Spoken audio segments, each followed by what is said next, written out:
Ez ki? Apám. Ön a kislány hivatalos gyámja, ugye? Igen, az édesanyja meghalt. És az apa? Nem tartjuk vele a kapcsolatot.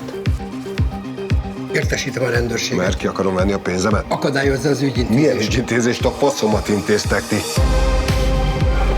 Ráját csak? No. Hogy találtál meg? Nem lehet hozzád menni? Ez nem olyan egyszerű.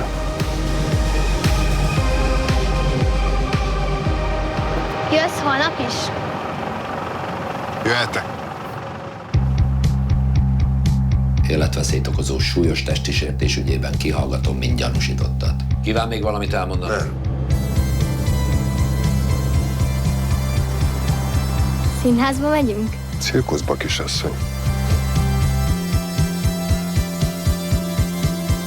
Kezdve bele. Most mi van? Mit akarsz? Nem ártottál még eleget. Mit csináltál?